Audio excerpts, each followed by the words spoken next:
we were making, if you remember, we were making our apples. We've got them cooking here. They take about 20 minutes, 20 or 30.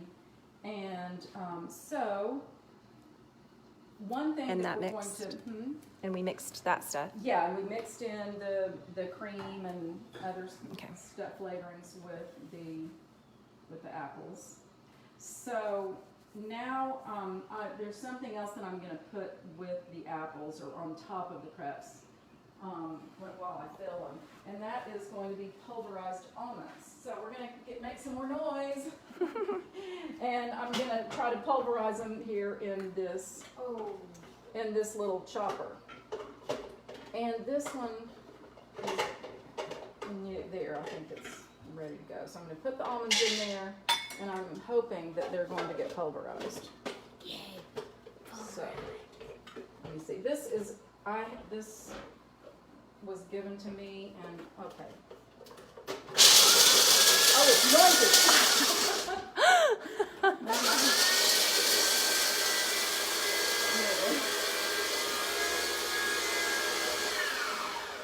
And if you're just tuning into this live feed, part 1 is before this one that's already uploaded. The Facebook Live just kicked us off. So this is part 2 of Cooking with Miss Sally. So if you want to go back and watch the first one before you're watching this one, then you can do that and then join us back in. Are they a little bit wet or dry? They're not wet, but nuts have a lot of oil in them, so they can get kind of mushy. So what you do is mix a little bit of sugar in there, so that keeps it kind of from sticking together. Here, I'm going to turn that water off. We're going to pour Henry a cup of tea. Ooh, yes. Yeah. Lovely. Cup of tea is always nice. He's having some strawberry tea. Ooh. So, I add a little bit of sugar. Maybe a couple of tablespoons of sugar to that. So it doesn't get all sticky, and so I'm going to turn it on again.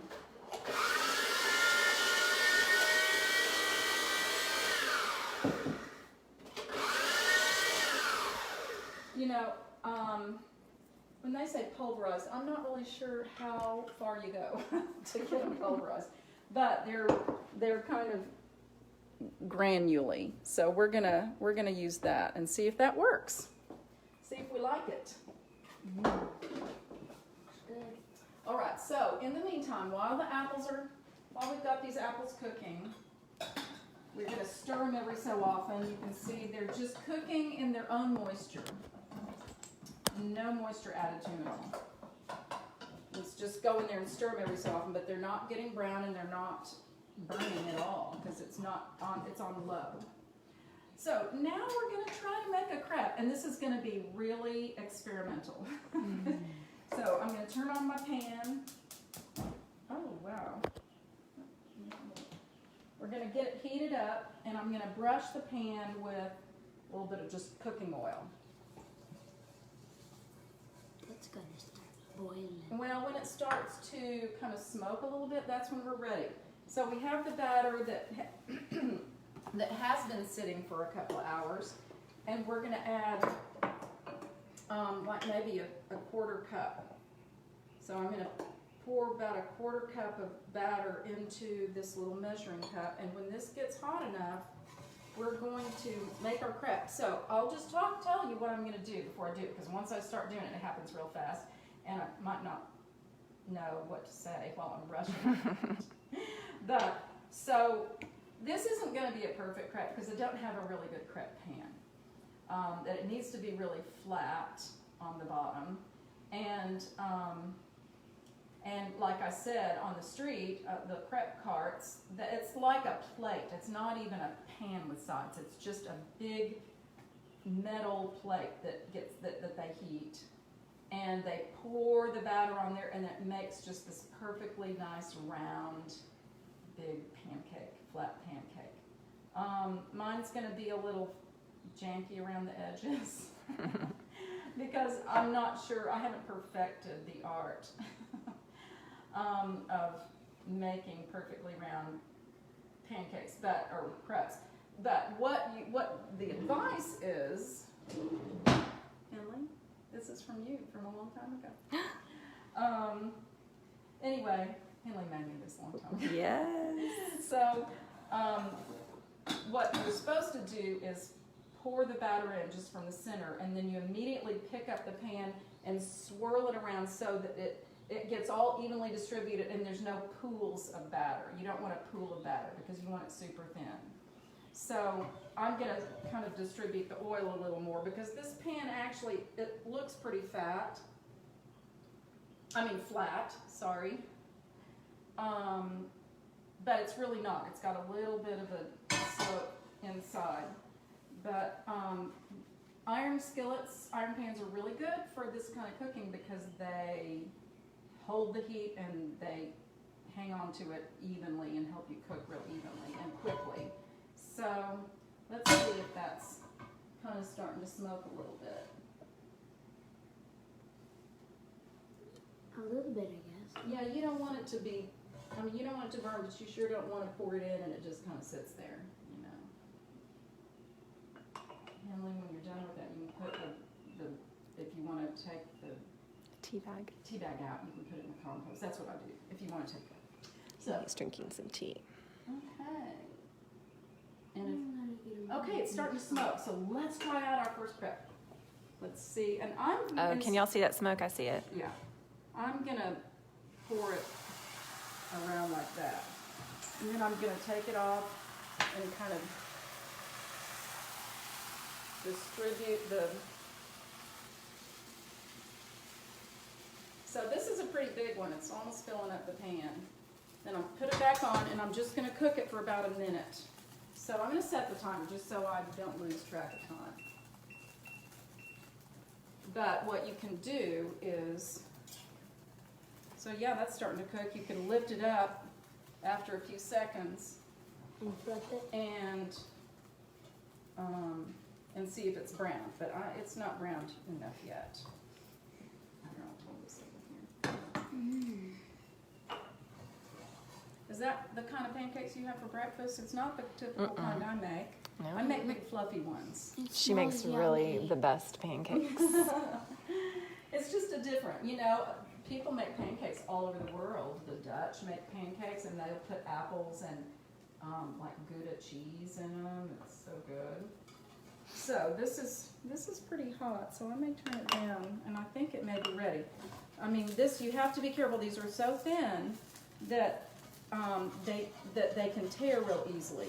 So I might even use my fingers to flip it. Oh, whoops. Okay, I just did what I was telling everybody. I broke it. But it looks good on the other side. It does. It's It looks just beautiful. busted. Oh, I'm sorry, people. That's okay. It's okay. So, but you see how you're supposed to do it. I probably should have just flipped it with the spatula. So let me see if I can salvage the rest of that. Oh yeah, there you go. Yeah. Isn't that pretty? It's beautiful. So nice and golden. Smells So, good. Yeah. So we're gonna, I'll try one. yeah, we may have to try it. We have to share one because it'll take too long to make. I'm kind of slow because this is my first time to do this actual recipe. You're doing amazing. I can't believe you tried it out. Listen, I looked at that cookbook. It's not for the faint of heart, actually. It's a great cookbook, but it takes a lot of steps. I thought about making a souffle, and then I was like, that would have been a disaster. I'm so glad I didn't think about doing that. So I have one actually that I made earlier, and it's in here. It's been kind of staying in a warmish oven. It wasn't originally as pretty. See, Ooh, it's it's very beautiful. shape, and it was smaller, but I'll take this one out and put it there. So maybe we'll just try to go ahead and fill this one and see. I'm going to turn that off.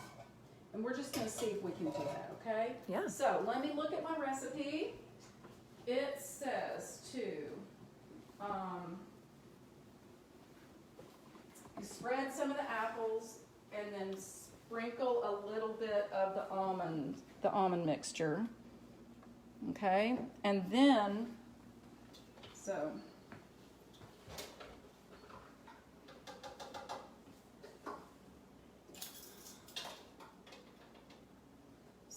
I'm gonna put some apples that have already been prepared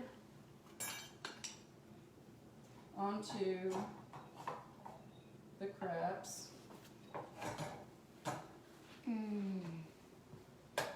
Let's just see how that goes. I don't know how many this is gonna be able to make, but, and then sprinkle some of this over it. I'll get a little bit more.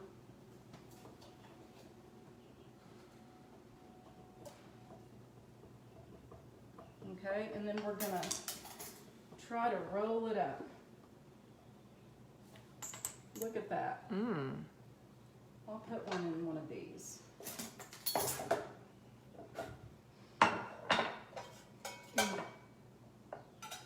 That looks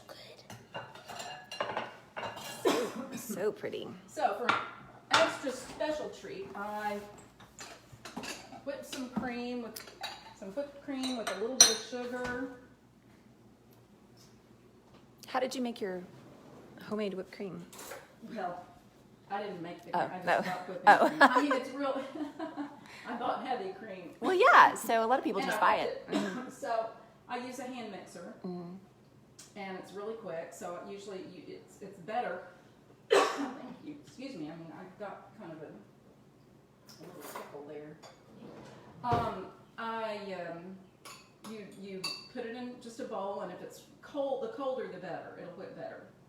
And I use my hand mixer, and you beat it till it's getting really thick, and then I added a little bit of sugar, and then whipped it some more. You want to whip it till it's stiff like this, but you don't want it to be like so stiff that it'll actually start to become butter if you whip it too long. And it'll get kind of lumpy and dry looking. Oh. But this is still creamy, but it's holding together. So I'm gonna put a little bit of whipped cream on it. And I think I'll sprinkle a little more of the almonds. That's like a sundae. And there you go. You've got your apple crepe, your French apple crepe. Now, it may look good. We have no idea how this is going to taste. But it might be nice to just kind of cut it with a knife and see. That So, is beautiful. are you all ready to Mhm. try it? Let's cut into it and see what it looks like inside. Yeah, you could put ice cream on it. Ooh. You could fill it with just anything you want. That's what's so fun, you know? You can make the crepes and then you can fill it with anything you want. Henley, are you interested in taking a bite of one of these? I'll let you have this first one, and then Samantha and I can make some more. That's right. That sounds good. Okay, tell us how it is, Henley. Oh, Henley. Not a huge bite. Make a this smaller is how you bite. do it. Oh my goodness, that would never go over in France. You do not do. Okay, in France, this is what you do. You cut a piece, and then you put it on the fork. They usually put things. They stab them or put it on, or kind of load it on the back of the fork, and then you. Sorry, this one kind of, and then you eat it like that. Yeah. Okay. How is That it, work? Henley? Is it good? Good job. Okay, so Good job. you might, there's all kinds of things you can do. You could add some lemon juice or a little bit of lemon zest to it. You could add some cinnamon. You could add a caramel sauce if you want it, if you're interested in learning how to do Yeah. caramel Oh sauce. my goodness. It's amazing. You know, there's so many things you can do. And actually, this recipe with the apples was for making a bunch of crepes, stacking them, filling them with apple and the almond in between all the layers, and then putting some more of the apple on top, putting it in the oven and cooking it till it's really hot, and then even some of the sugar gets a little bit caramelized. So Okay. that sounds good. That's not what we did. So anyway, that's our French crepe cooking lesson. Thank you so much, Oh, Aunt you're Sally. welcome. We loved it. You're Okay. welcome. All right. Are we ready to shut down? Oh, no. We Okay. can, Well, there was something else I wanted to talk about. Oh, I please, think let's do.